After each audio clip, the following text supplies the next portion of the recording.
everyone, and welcome back. I'm so happy to have you with me here to discuss yet another case. And if you're new, then welcome. Be sure to hit subscribe. So today we are going to be talking about the murder of Chelsea Poorman. This is a case out of Canada about a murdered Indigenous woman that desperately needs more attention. There is no justice in this case, and it is very frustrating. I'll give you that warning in advance. But before we get into the case, I do have two quick announcements for you guys.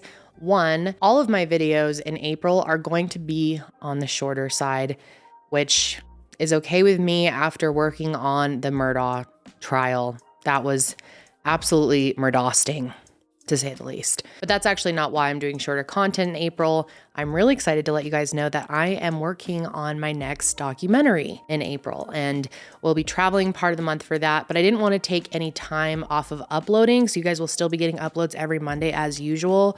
They will just be a little bit on the shorter side because obviously working on a documentary is a lot of work, and I will be out of town while I'm filming it, and obviously there's a lot of prep work that goes into it, so we just have to kind of reel back on my channel a little bit, but I wanted to still make sure you guys get all the regularly scheduled content. I will be traveling for about a week while I'm recording it, and then obviously there's a lot of prep work that goes into preparing for something like filming a documentary. So I'm very excited about it.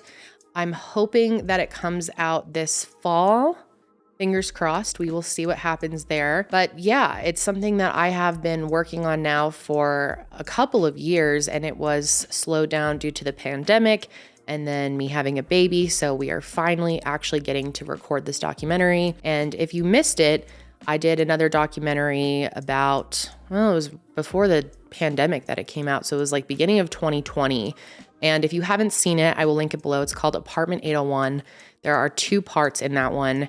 And so many of you have requested that I do another one. And so I am very excited to be finally working on that. Also, I wanted to mention that we have done one final restock on my mmiwg collection. And I know I said last time that that would be the final restock. However, you guys sold that out incredibly fast. I think the crew necks were gone in 24 hours and the shirts were gone in a few days. So we wanted to bring it back for those of you that really wanted to get your hands on one but weren't able to. So this time is the final restock. But we do have limited quantities. So if you want one, now is the time. Add it to your cart immediately, because once this collection is sold out, that's it. We are launching a new mmiwg collection in sometime this summer. I'm really excited about it. So this is your last chance to grab something from the current collection. And again, 100% of the proceeds from this collection go directly to National Center for Missing and Exploited Children, which, let me check our current total on that. Looks like we are just around $185,000 raised. So huge thank you to all of you who have participated in this campaign in various ways over the past year. And I'm excited to see what we continue to do. Also, if you don't want merch, but you want to make a donation, you can always do so at our team fundraising page, which is always linked below. Anyway, let's go ahead and jump into today's case. So Chelsea Poorman was born October 12th, 1995 in Saskatoon, Saskatchewan, and she was a part of the Kawakatus First Nation. She was born to her mother, Sheila Poorman, and her father, Mike Kiernan, and had 2 sisters named Paige and Diamond. Now, at a very young age, Chelsea and her sisters were placed in foster care while their mother battled cancer and addiction. But eventually she did get sober. She completed her education and she was able to get a job. And so she did regain custody of her children. I couldn't find a lot of information about her father or his role in their life, but I do know that he did take her disappearance very seriously, and we will talk more about that later on. Chelsea was a very remarkable person, a very kind person. She was known to always go out of her way to help others and just be nice to people in general. In fact, her mom talked about how she used to bring hot coffee to their neighbors when temperatures got really low, and she loved doing things like that. Chelsea was also a natural-born protector, and she was the type of person that would stand up for people who were bullied. She always made sure that everyone around her was treated with respect. And her kindness also extended to animals, and she was known to bring home strays any chance she could. Chelsea was also a very organized and neat person in general, especially when it came to her lifestyle. Like, she always had checklists, she kept track of everything. And she had a lot of dreams for her future and what she wanted to be one day. In her mind, she was destined to become a fashion designer or musician, and she loved to put together outfits and also loved to listen to music. She had a real passion for arts in general, but especially music, and she really hoped that one day she would make a career out of it. However, Chelsea did have a lot of challenges in her life, and one of the biggest challenges she faced was when she got in a terrible accident in 2014. She was just innocently walking home from a friend's house one day when a very large truck hit her. And as you can imagine, the injuries were just terrible. She had 2 broken legs, a fractured skull, and traumatic brain injury. It was so bad that when she first was rushed to the hospital, the doctors didn't even know if she would make it. But she beat the odds and survived. And also after this, her goals kind of changed a little bit, and she thought she might want to be a paramedic after her life was saved by one. And even though she did survive, this forever altered her life because she ended up with 2 metal rods, 1 in each leg, and also her arm was permanently bent at a 90-degree angle. But even though she walked with a limp and couldn't travel very far distances on her own, she still beat the odds, and doctors were surprised that she was able to live the life that she did leading up to her disappearance. She did have to use a cane to get around, but Chelsea did not let this stop her from achieving her goals. The same year that she was in that accident, she graduated high school. Now, unfortunately, even though her physical health did start to improve over the years, her mental health really started to decline. Like I said, Chelsea had a really difficult life, and in 2018, she was assaulted and suffered from very severe PTSD after this. And obviously, having both physical disabilities and severe PTSD made life very difficult for her. And eventually she resorted to drugs and alcohol to cope. But Chelsea knew that she did not want to live life this way. And again, I want to say addiction is a disease. And every time I say this, people fight with me in the comments. There's always people that comment saying it's the person's choice, it's their fault, and it's not a disease. But the American Medical Association actually classified alcoholism as a disease in 1956 and then included addiction as a disease in 1987. And in 2011, the American Society of Addiction Medicine defined addiction as a chronic brain disorder, not a behavior problem or the result of making bad choices. I just have to say this because honestly, it's offensive to me personally that people say things like this. I have several family members who are addicted to drugs and alcohol, and it has been so horrific for my family over the years. It's very emotional for me to even talk about. I've, pretty much lost these people, and the fact that people continue to put blame on those with addiction and shame them just really upsets me. And people like Chelsea fall victim to addiction all the time. I just had to say that because those comments drive me absolutely nuts, but let me get back to the case here. So in 2020, Chelsea's mom was living in Vancouver and her sister Paige decided to move there as well. And 1 month later, on July 14th, Chelsea moved there too, so that she could be closer to her family and also seek help for her mental health because Vancouver just had so many more options for her. And by this time, she was really starting to get control of her addiction. After her move, she saw a doctor and they put her on Suboxone, which is a drug that is used to treat addiction to help with narcotic dependence. Suboxone is not a cure for addiction by any means, but it helps a lot. It helps people to kind of mitigate the symptoms of withdrawal and help with their cravings. And this was a big step for Chelsea in her battle against addiction. And at this time, she also opened her own bank account and was in the process of getting new copies of her ID, which are all things that suggest that she was really getting her life back on track. And she even signed up to start attending film school. However, she never got the chance to actually start. So that brings us to Sunday, September 6th, 2020. And it was the end of Labor Day weekend, and Chelsea and her sister Paige were going to meet up for dinner at a pub called the Alibi Room. And obviously at this time, COVID was still a concern internationally. However, numbers in Canada were kind of on the decline, and so restaurants began opening up again. So after the two of them grabbed dinner, they decided they wanted to get drinks somewhere else. So they went to a bar at the Belmont Hotel, which is located just over 1.5 miles apart from one another. And I imagine the girls took some sort of Uber, Lyft, cab, something like that, because this would have been too far of a distance for Chelsea to walk comfortably. The Belmont Hotel is located on Granville Street, and it's in an area known as the Entertainment District. And over the years, this area has seen its fair share of sketchy shit. In fact, a recent study by a patrol team in the Granville area showed that nearly 90% of people said they don't feel safe there. Now, I can't say for certain if Chelsea felt that way, but with her physical disability, she was undoubtedly vulnerable. So after she and Paige finished up at the Belmont, they decided to go to an apartment 2 blocks away located at the cross streets of Granville and Davie. And because of Chelsea's physical condition, it took them 20 minutes to walk these 2 blocks. And I bring this up only because it will be important to consider later on. So the apartment that they went to belonged to a friend of Paige's, and they got there around midnight. However, Chelsea's time there did not last long. This is one of those cases where there are different sources reporting different things. Some sources say that Chelsea and Paige got into some sort of fight and Chelsea left because of that.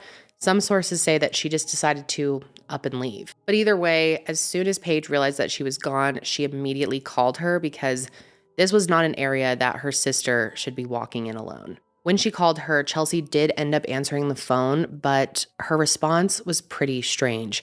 She told Paige to leave her alone and said that she was with her new bae. Now, what's confusing here is sources say that Chelsea was living with her boyfriend at the time, but we're not sure if the new bae she's referring to is her current boyfriend or someone completely different. But whoever it was, they have still not come forward.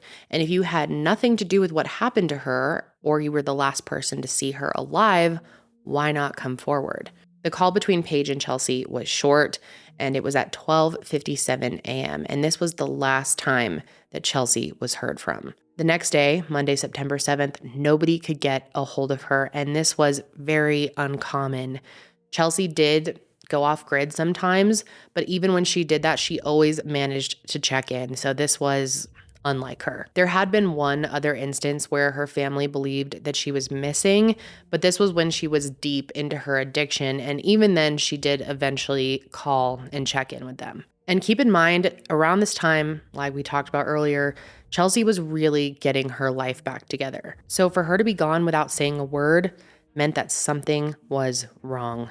So on September 8th, they reported her missing to the Vancouver Police Department. And if you are familiar with any of my coverage really on missing Indigenous people, especially missing Indigenous women, you will not be shocked to hear this. It took 10 days for the Vancouver police to issue any sort of public notice about Chelsea's disappearance. And they told the Poorman family that they wanted to wait to publicly announce her disappearance because if she was at risk, they were worried that bringing attention to it could make her situation worse, which honestly doesn't make any sense. If she's at risk, that's all the more reason to get the word out. But finally, on September 18th, the police did release a statement saying that Chelsea Poorman was last seen on September 7th in the Entertainment District. She has black hair, weighs approximately 120 pounds, is 5'3", and was last seen carrying a beige-colored purse.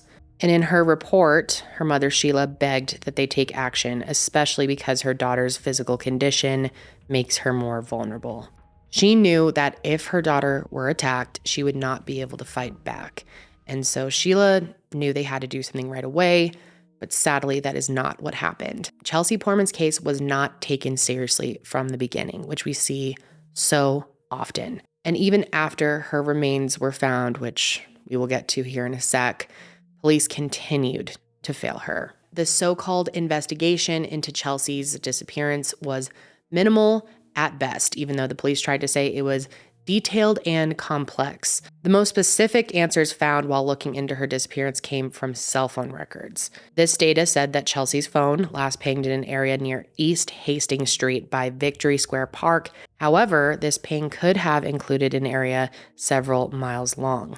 But unfortunately, nothing really came of this discovery. It wasn't until November 2020 that her case was moved from the missing persons unit to the major crimes section. And that's because it took that long for Chelsea to be deemed a vulnerable person. The major crime section had more resources that could go into looking for her, which is great, but her mother was still frustrated because it took them months to consider her vulnerable, even though she told them that Chelsea was vulnerable from the beginning. And the Poormans also believe that the police lied about a lot of the efforts that they actually took. Vancouver PD says that in an effort to locate Chelsea, they looked into phone records, bank records, interviewed people she was associated with, conducted extensive video canvasses by looking at surveillance footage from the businesses where she was last seen. But Chelsea's dad, Mike, says that these extensive video canvasses never actually happened. Mike actually left Saskatchewan and drove more than 18 hours to Vancouver and lived in his van while he helped look for his daughter. And while in Vancouver, Mike went to Granville Street and talked with every business owner and tried to see if police actually did what they say they did. And sadly, he wasn't really that surprised to find out that none of these business owners remembered the police talking to them about Chelsea's case. And none of these business owners were asked for any surveillance footage that they might have had. He even said that a missing persons flyer of Chelsea that was once hung up at the police station was removed and replaced with an ad for $20 Vancouver police sunglasses. So clearly Vancouver police are sending the message that these sunglasses are worth more than Chelsea's life. And if it sounds like I haven't described much about the investigation, it's because we don't know much. There's barely any information about what the police actually did, if they actually really did anything. Besides a handful of interviews, checking in on cell phone records, and pulling the surveillance footage, which we know they probably didn't even do, there is barely, if not any, information available about what was actually done to locate her. The reality was, at this time, the only people who really seemed to care about Chelsea's disappearance for the most part was the Indigenous community. However, support for Chelsea's case did pick up a little bit eventually, and I hope that support only continues to grow by telling her story. Chelsea's friends, family, and community handed out business cards and flyers advertising a $10,000 reward for information, and for well over a year, they did what they could to raise awareness. 1 year after her disappearance, her supporters held a march to hopefully raise awareness about her case, and they walked from Granville, where she was last seen, and then to Victory Square Park. On October 12th, 2021, which would have been Chelsea's 26th birthday, that same group of people came together in the area where she was last seen to hang up posters. Her mother, Sheila, has really been the forefront for all of these efforts, and she really seems to be stopping at nothing when it comes to looking for answers. On February 14th of 2022, so very recently, Sheila and Paige attended the annual Women's Memorial March in downtown Eastside, Vancouver, which honors the lives of missing and murdered Indigenous women. Around 1,000 people gathered Monday in Vancouver's downtown Eastside to remember countless women missing or murdered, particularly Indigenous women who were murdered at a significantly higher rate. On this, the 31st annual march, people are grieving the women they've lost in their lives and are still crying out for answers. Still, our women and children are going missing each and every year. There's an increasing number. We're into the thousands across this country so far, and there has been very little, if any, reporting, investigating, charges laid. So we are here to honor those women and their families today. We don't even know where to start to look for her body. Sheila Poorman has been looking for her daughter Chelsea since she went missing on the Granville Strip in September 2020. I want the people to know, especially the ones who know something about Chelsea's disappearance. I want them to know that they're hurting the family right now. Like, we are so hurt, and we're not living, our lives the way that we should be living. Talking to other parents helps that have missing and murdered children.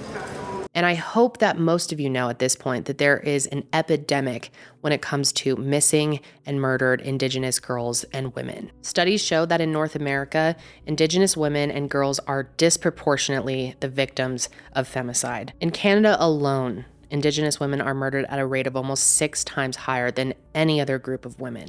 And the statistics in the United States are equally as appalling. It is so hard to report on these cases because there is such little information available, because there's barely any reporting. And the lack of mainstream media coverage when it comes to Indigenous cases only feeds into the idea that Indigenous people don't matter, which is very inaccurate. I mean, considering Indigenous women and girls go missing and are murdered at much higher rates, their stories should be overwhelming in the news cycle, but they aren't. Another example of how Indigenous women aren't treated the same when they go missing has to do with serial killer Robert Pickton. If you aren't familiar with him, he was convicted after killing 49 women in Canada. And it's believed that he was able to get away with killing for so long and so many people because most of his victims were either Indigenous or sex workers. And Robert Pickton even took most of his victims from the downtown East area, which is where Chelsea was last seen. And even though he was arrested in 2002, almost 2 decades before Chelsea went missing, the Vancouver police and many other police departments don't seem like they have changed at all when it comes to caring about missing Indigenous women since then. One statistic that absolutely shocked me was in 2016, out of 5,712 Indigenous women who were reported missing, only 116 cases were logged into NAMIS. So in an effort to raise awareness for missing and murdered Indigenous women and girls, organizations have started holding rallies and marches and are even creating databases for those not represented in mainstream databases. And holding rallies and marches is exactly what the Poorman family did to continue to raise awareness about Chelsea's disappearance. And they continued to do that even after her remains were found. On April 22nd, 2022, almost exactly 1 year ago, Chelsea's body was found by a contractor in the backyard of a vacant mansion located in the Shaughnessy neighborhood of Vancouver. This mansion was located only 3 miles from where she was last seen. And as you can imagine, Chelsea's remains were found pretty badly decomposed because she had just been left on a patio for over a year and a half. And this is shocking yet not shocking at the same time, but the police didn't contact Chelsea's family right away when they found her remains. They waited 2 weeks to let them know. 2 weeks. Her body was found April 22nd. Her family didn't know until May 6th. And regardless of what you think happened to Chelsea, a lot of people don't think there was foul play. Either way, not contacting the family when you find remains is just wrong. It's disgusting, it's so upsetting, and a reality that so many families have to deal with. Of course, they told Sheila that they waited so long to tell them because they wanted to confirm it was her, but that is such bullshit. First of all, she was still wearing the clothing that she was wearing the night that she disappeared, which obviously they have on record. Second of all, if they were so confused about her identification, why not call the family to help them identify her remains? In a press conference, Sergeant Steve Addison said that the Vancouver Coroner's Service was called right away, but due to the severe decomposition of her body, they would likely never know what her cause of death was. He also stated that based on evidence collected during their investigation over the past 20 months, her death is officially being considered not suspicious. They had her body for 2 weeks, seemingly did no real autopsy, and then somehow concluded that her death was not suspicious, which in my opinion is suspicious on their part. However, he does say that her case isn't closed, and he encourages anyone with any information to come forward, which, let me translate that for you. That means they are not planning to do any investigative work unless someone magically decides they want to come forward. But here's the thing about her not suspicious death that is very suspicious. For starters, how did Chelsea, who is disabled, get from this party that she was at an apartment to a mansion 3 miles away, and why? Her family says that she couldn't have done that due to her physical condition. Also, who is this new Bay person? No one knows who this is. That is suspicious. Did he take her there? Did he kill her? Did she die there and he just left her there? I mean, what happened? There's a huge question mark about that. And to just go ahead and say that it's not suspicious is so weird to me, so irresponsible, and sadly, like I said, just not shocking at all. Also, she was found on the back patio of that mansion. How did she get there? This house was vacant, as I mentioned, but it had a large metal gate and very high hedges. And with Chelsea's arm being bent permanently at 90 degrees, she wouldn't have been able to climb or slip through these metal bars. And here's the real kicker. When her body was found, police told her mom that she was missing parts of her skull as well as a few fingers, which literally screams foul play.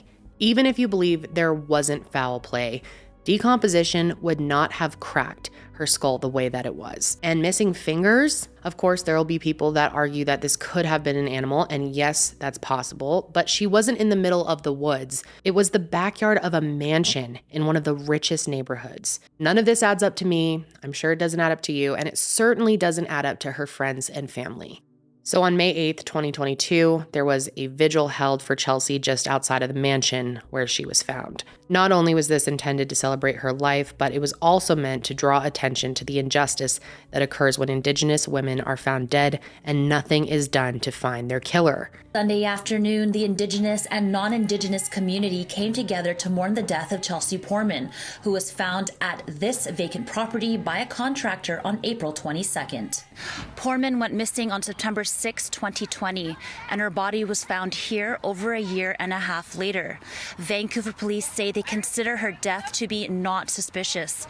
Investigators believe Chelsea died on the property the night she disappeared or shortly after. If that had been a non-First Nations woman, if that had been a white woman in a ditch with no purse and no shoes, you better believe that's going to be a suspicious death. And why is it not suspicious for our people when our people go missing? It's just the systems are set up to be discriminatory and to be racist against us. Day says Poorman's death, adding to the growing statistic of missing and murdered Indigenous women, needs to come to an end. But the community is grieving. That's the other thing too that I was saying. This affects not only the Poorman family, this affects every First Nations person, individual who's here, because we know how we're treated, how they say that non-suspicious deaths all the time when our people go murdered and missing. And we want to make sure that this case is going to be handled properly. Memorial was also held for her 2 days later, and all throughout May, her friends, family, and fellow community came together to share her story and ask that her death be further investigated.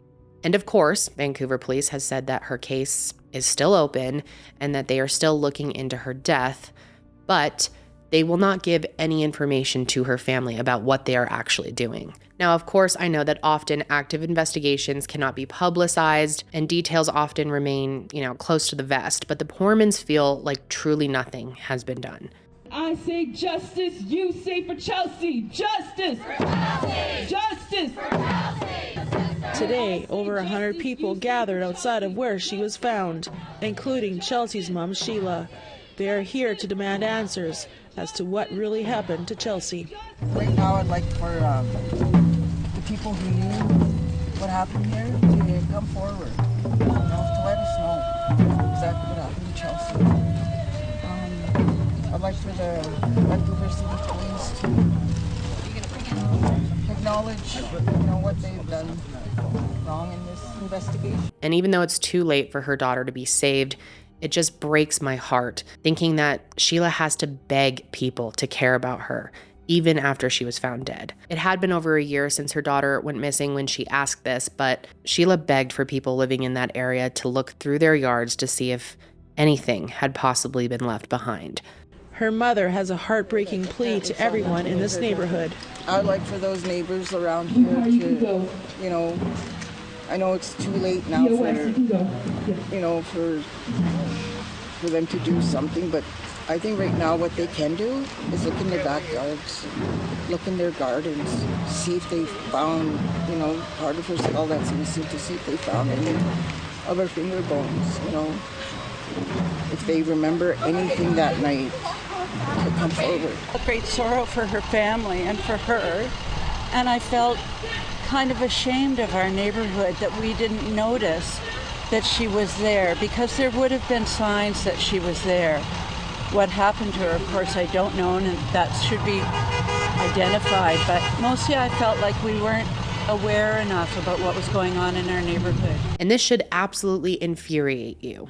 During one of the marches for Chelsea, a man was seen following behind the crowd and pulling down her posters after they put them up. All they were doing was looking for answers, trying to raise awareness, and some absolute fucking idiot is pulling down her posters. And for what? For what? This is disgusting behavior. And the good news here is, even though it doesn't change what he did, this guy was captured on video and he was fired from his law firm, rightfully so. And an update tonight to a story we brought you on Monday. One of the people caught on video appearing to tear down posters asking for help in the Chelsea Poorman investigation has been fired.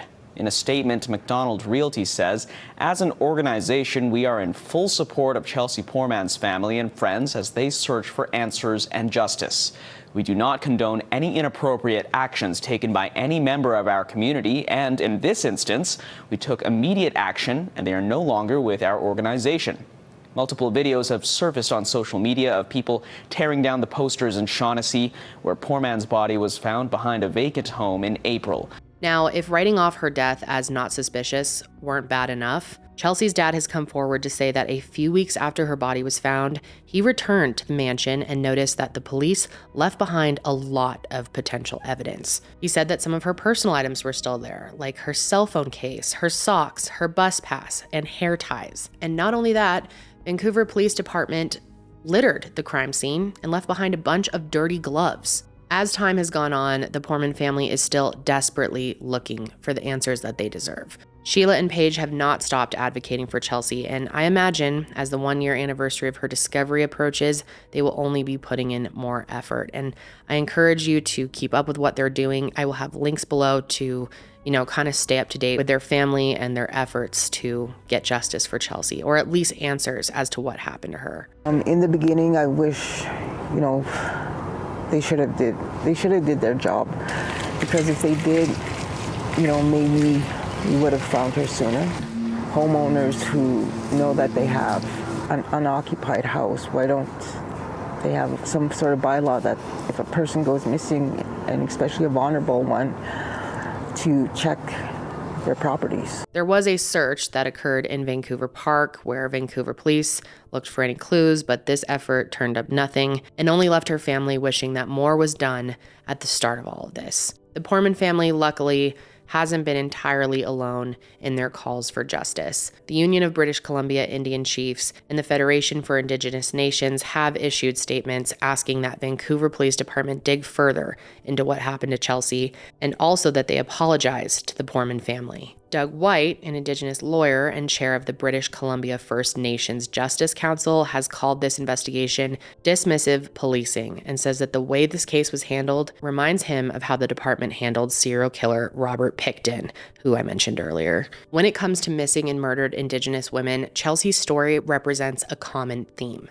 Not only are Indigenous women and girls murdered at higher rates, the investigations into their deaths, if you can even call it that, are few and far between. The National Indigenous Women's Resource Center is an incredible resource about missing and murdered Indigenous women and girls, and they also have online toolkits with additional information such as a guide for when a loved one goes missing. It shares steps to take in the first 72 hours, what legal rights exist, and much more. Even though we can't bring Chelsea back, I know that her and her family would want us all to educate ourselves more about this epidemic. Because if there is one thing that we can take away from Chelsea's story, it's that this is an international issue and it is happening now. This is not an issue of the past. If you have any information on the death of Chelsea Poorman, please contact Crime Stoppers at 1-800-222-8411 or the investigation team at 604-717-3500. I know hearing about this case has probably been pretty frustrating, but I hope you turn that frustration into the will to learn more about the epidemic and also get involved with your community when it comes to murdered and missing Indigenous women. Again, I will have all related social media about Chelsea's case so you can keep up to date. Maybe send the family some, words of encouragement. And you can do so in the comments here too. Oftentimes families do end up seeing the content I make and read the comments, and I know that that does go a long way. That is going to be it for me this week, you guys. I'll be back next week to discuss another case, but until then, stay safe out there.